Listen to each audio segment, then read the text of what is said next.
Hello and welcome to Parkway education. आज हम इस क्लास 10 की जो पोयम है the frog and the nightingale, इसके क्वेश्चन आंसर्स करने वाले हैं। तो आइए स्टार्ट करते हैं। तो सबसे पहला क्वेश्चन है the following is a summary of the poem but is jumbled up. Write out the events in their correct order to form a continuous paragraph. मतलब इस क्वेश्चन में आपको जम्बल्ड सेंटेंसेस दिए हुए हैं और आपको उसे सही फॉर्मेट में लिखना है और एक समरी बनानी है पोयम की। तो मैं आपको डायरेक्ट इसके आंसर्स बताती हूँ जो कि एक समरी के फॉर्म में है। तो सबसे पहले आता है एच सेंटेंस जो कि है a frog croaked all night in a bog in an unpleasant voice.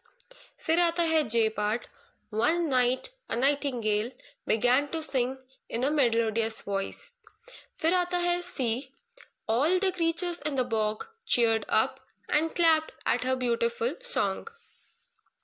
फिर आता है F part the next night the frog introduced himself. He offered to train the nightingale so that she could sing even more beautifully। Then B part soon the nightingale became famous and creatures from miles around came to hear her sing। Then आता है G part the frog charged an admission fee and earned a lot of money from these concerts। Then I but the frog made nightingale rehearse continuously in the rain। Then ninth sentence would be the A1 as a result her voice lost its beauty and the other creatures stopped coming to hear her sing। फिर K वाला आएगा finally the nightingale burst a vein and died। And then last में E वाला part आएगा so the frog could sing unrivaled in the bog once more। Then ये question है question number 2 Why is the frog's joy both sweet and bitter। इस question का मतलब हुआ कि जो फ्रॉग का जॉय था, जो उसकी खुशी थी, वो मीठी और कड़वी दोनों ही कैसी थी और क्यों थी। तो इसका आंसर होगा the frog's joy was sweet as the nightingale was attracting huge crowds at the concert and so he was minting a lot of money through them. His joy was bitter due to the jealousy, as such crowds had never gathered to hear him sing। The frog was bitter as he was jealous of the nightingale। इसका मतलब ये हुआ कि simple सी बात है, frog का जो Joy था वो स्वीट क्यों था, क्योंकि उसको पैसा मिल रहा था।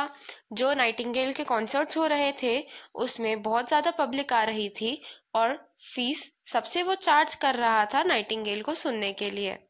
बट उसका जो जॉय था वो बिटर भी था। क्यों? क्योंकि फ्रॉग नाइटिंगेल से जेलस होने लगा था, क्योंकि फ्रॉग उसके पहले से उस बॉग में रह रहा था पर फिर भी इतना बड़ा क्राउड कभी भी उसको सुनने के लिए इकट्ठा नहीं हुआ था, इसीलिए वो जेलस था। अब आता है next question why was the frog angry, मतलब फ्रॉग गुस्सा क्यों था। तो इसका आंसर होगा the frog was angry at the nightingale because there no crowd at the concert any more. यहाँ पे देयर वॉज आना चाहिए, there was no crowd at the concert any मोर।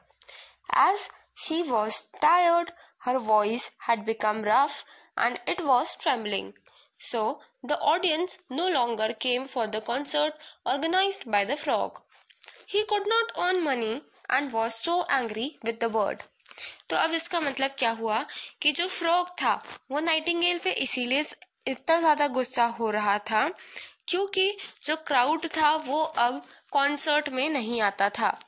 वो नाइटिंगेल की गाना सुनते सुनते अब बोर हो चुके थे और थक चुके थे। क्यों?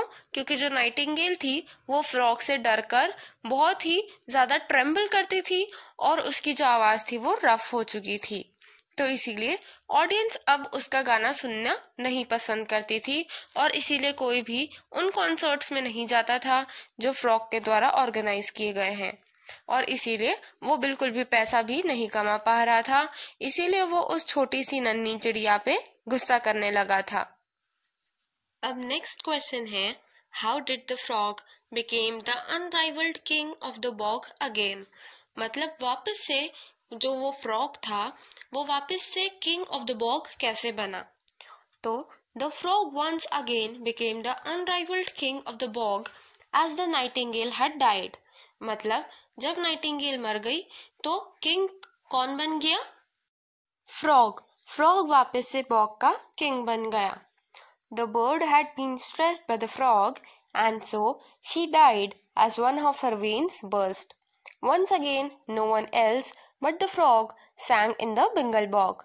मतलब जब फ्रॉग ने उसे स्ट्रेस करा, नाइटिंगेल को बहुत ही ज़्यादा प्रेशराइज करा, तब जो एक वेन थी वो बर्स्ट हो गई नाइटिंगेल की और इसीलिए वो मर गई।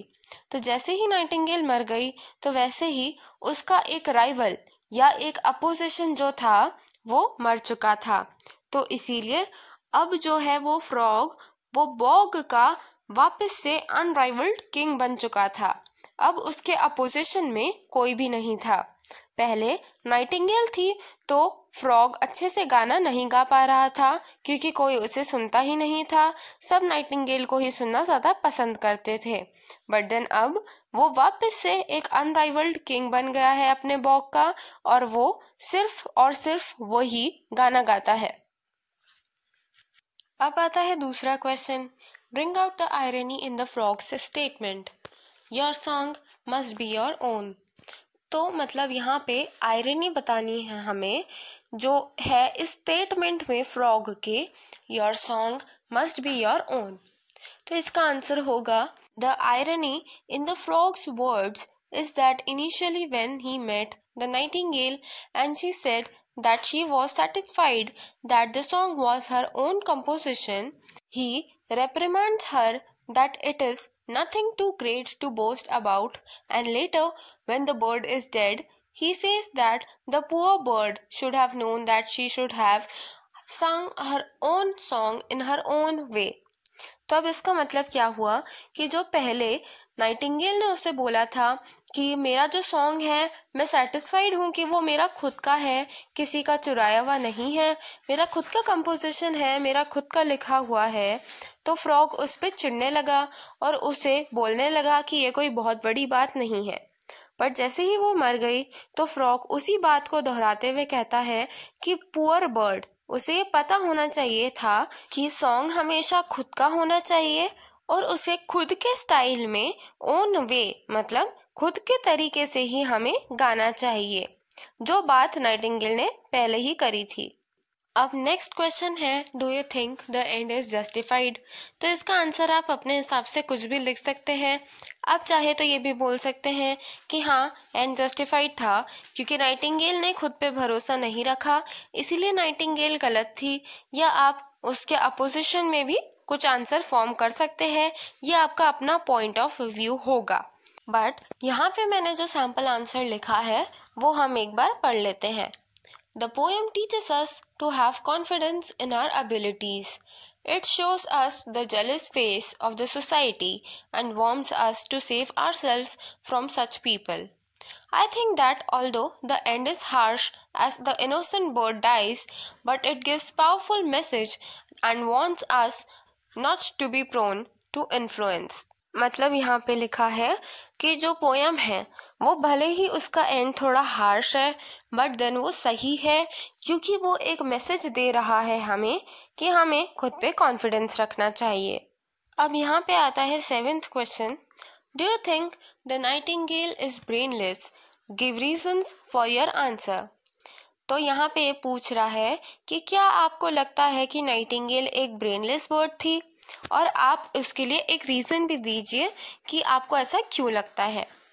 तो इसका आंसर होगा the nightingale is not brainless but she is innocent, meek and dismissive. मतलब हमें ये नहीं लगता कि नाइटिंगेल ब्रेनलेस थी बट वो इनोसेंट थी, भोली थी और वीक और डिसमिसिव थी। As she lacks self-confidence, she is easily overpowered by the clever, crafty frog. मतलब उसमें सेल्फ कॉन्फिडेंस की कमी होने के कारण ही वो क्राफ्टी फ्रॉग, क्लेवर फ्रॉग, चालाक फ्रॉग से ओवरपावर हो चुकी थी। As she wanted to become a famous singer, she accepts the frog offer of training her. Then next question 8th वाला है, in spite of having a melodious voice and being a crowd puller, the nightingale turns out to be a loser and dies. How far is this responsible for her own downfall? तो अब यहाँ पे ये question पूछ रहा है कि Nightingale irrespective of having a melodious voice वो मर जाती है एंड में, तो ये उसके लिए खुद रिस्पॉन्सिबल कितनी है? तो इसका आंसर होगा, the nightingale is herself responsible for her death as she relies upon the evil frog and is not able to जज him. Her innocence and foolishness led to her death. मतलब हम यहाँ पे बोल रहे हैं कि जो नाइटिंगेल थी वो खुद ही रिस्पॉन्सिबल थी उसकी डेथ के लिए. क्यों? क्योंकि उसने गलती करी थी फ्रॉग पे रिलाई करके, फ्रॉग पे भरोसा रख के और उससे ट्रेनिंग लेके. वो फ्रॉग को अच्छी तरह से जज नहीं कर पाई थी और इसीलिए वो आखिरी में मर जाती है. उसका भोलापन, हर इनोसेंस एंड फुलिशनेस और उसकी थोड़ी सी मंदबुद्धिता उसे डेथ के पास लीड कर देती है. अब आता है last question, do you agree with frogs inference of nightingales character? Give reasons for your answer. मतलब जिस तरह से फ्रॉग ने नाइटिंगेल के कैरेक्टर को डिस्क्राइब करा है, क्या तुम भी उसे सपोर्ट करते हो? और give reason for your answer, और क्यों करते हो उसका रीजन भी दो. तो yes, I agree with frog's verdict about the nightingale. I think that she was a brainless, stupid, and meek, as she could not identify the real aim of the frog.